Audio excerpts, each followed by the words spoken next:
அனைவருக்கும் வணக்கம். நடந்து முடிந்த டிஎன்பிஎஸ்சி குரூப் 4 எக்ஸாமினேஷன் 12/7/2025 நடைபெற்றது. ஆன்சர் கீ மேத்ஸுக்கான ஆன்சர் கீ இப்பொழுது 7 கொஸ்டினுக்கு விடையளிக்கவிருக்கிறேன்.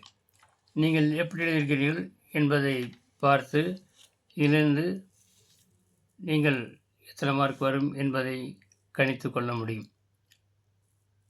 Okay, 109வது question. A/B = 3:7, B/C = 7:6 எனில் C/A என்ன? ஏற்கனவே இந்த கொஸ்டின் நான் உங்களுக்கு வீடியோவில் போட்டிருக்கேன். இந்த மாதிரி ரேஷியோ வராது, அதனால் நீங்கள் நிச்சயம் போட்டிருப்பீர்கள் என்று நினைக்கிறேன். அனைவரும் நன்றாக எழுதியிருப்பீர்கள் என்றும் நினைக்கின்றேன். உங்கள் கருத்துக்களை நீங்கள் எப்படி எழுதியிருக்கிறீர்கள் என்பதை கமெண்ட் பாக்ஸில் குறிப்பிடவும். ஓகே, C/A கேட்டிருக்காங்க. எப்படி கேட்டாலும் A/B/C இப்படி எழுதிக்கிங்க. மேலே A/B 3:7 நேருக்கு எழுதிக்கிங்க. B/C 7:6 இப்படி நேருக்கு எழுதிக்கிங்க. இதையும் பெருக்குங்க 21. கடைசியில் இதையும் பெருக்கி 6/42 போட்டுங்க. நேராக இதையும் பெருக்கி 7/40 போட்டுக்கலாம். இப்போ நம்மளுக்கு C/A ஃபஸ்ட்டு லாஸ்ட் மட்டும் கேட்டிருக்கு. C/A 42:21 அது மட்டும் எடுக்கலாம். 42:21 இதை சுருக்கலாம்.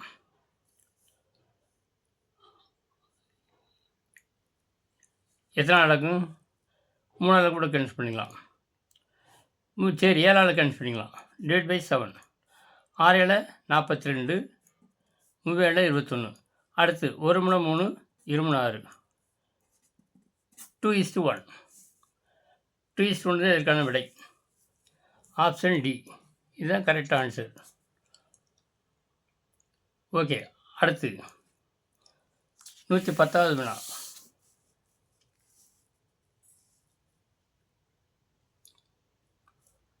The ratio of two numbers is 3:4 and HCF is 4. Then LCM கேட்டிருக்கு. இந்த HCF 4ன்னு கொடுத்துருக்காங்க.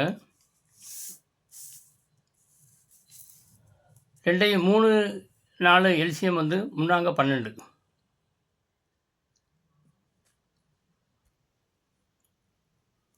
முன்னாங்க 12. இந்த முன்னாங்க 12 அப்படிங்கிறது தான் எல்சிஎம்னுடைய பங்கு. 3 4 மீசிமா 12, அதாவது 12 பங்கு தான் எல்சிஎம். 12 பங்கு எல்சிஎம் அப்படின்னு அர்த்தம். இங்கே ஹெச்எஃப் 4 கொடுத்துருக்காங்க. 1 மடங்கு தான் இந்த 4ங்கிறது, 1 மடங்கு ஹெச்எஃப், 1 மடங்கு தான் ஹெச்எஃப். ஹெச்எஃப் 1 பங்கு. அப்போனா 1 பங்கு தான் 4. அப்போனா 12 மடங்கு எவ்வளவு? 12 4 48. 12 4 48 தான் என்னது நம்மளுக்கு எல்சிஎம். வினா 110 கூடிய விடை 7. இதுதான் ஏ 48. இதுதான் கரெக்ட் ஆன்சர்.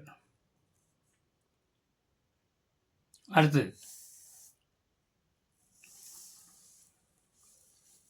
111வது கொஸ்டின்.